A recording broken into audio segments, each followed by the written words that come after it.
Le livre des Juges, chapitre 7. Jérubbaal, qui est Gédéon, et tout le peuple qui était avec lui se levèrent de bon matin et campèrent près de la source de Harod. Le camp de Madian était au nord de Gédéon, vers la colline de Morée, dans la vallée. L'Éternel dit à Gédéon, « Le peuple que tu as avec toi est trop nombreux pour que je livre Madian entre ses mains. Il pourrait en tirer gloire contre moi et dire, « C'est ma main qui m'a délivré. » Publie donc ceci aux oreilles du peuple.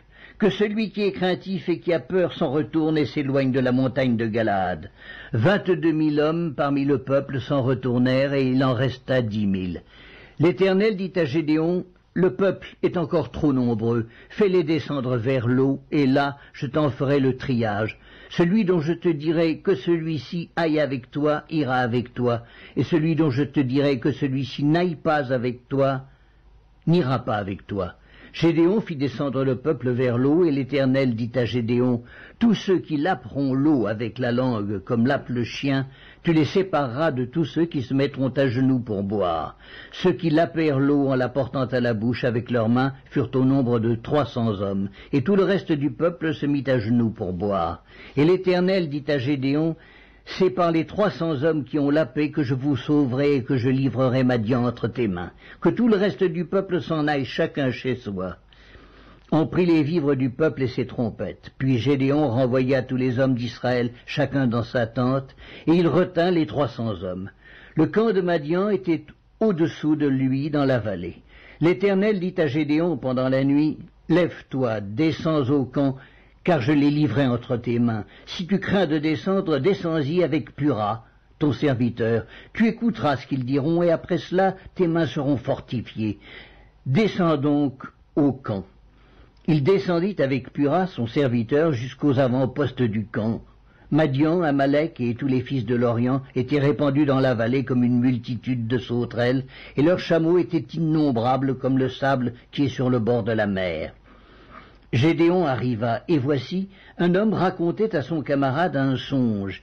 Il disait, « J'ai eu un songe, et voici, un gâteau de pain d'orge roulait dans le camp de Madian. Il est venu heurter jusqu'à la tente, et elle est tombée.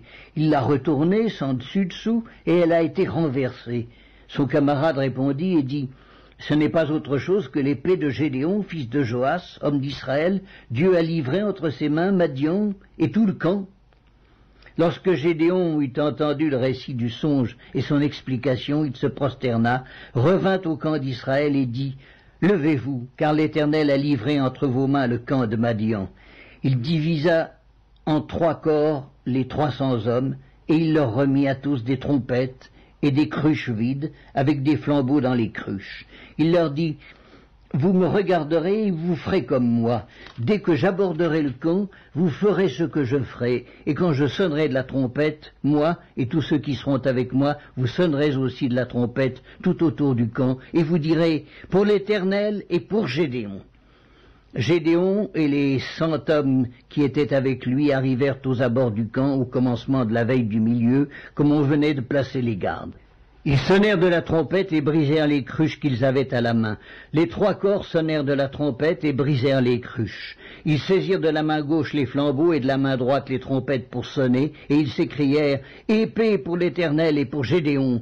Ils restèrent chacun à sa place autour du camp, et tout le camp se mit à courir, à pousser des cris et à prendre la fuite. Les 300 hommes sonnèrent encore de la trompette, et dans tout le camp, l'Éternel leur fit tourner l'épée les uns contre les autres.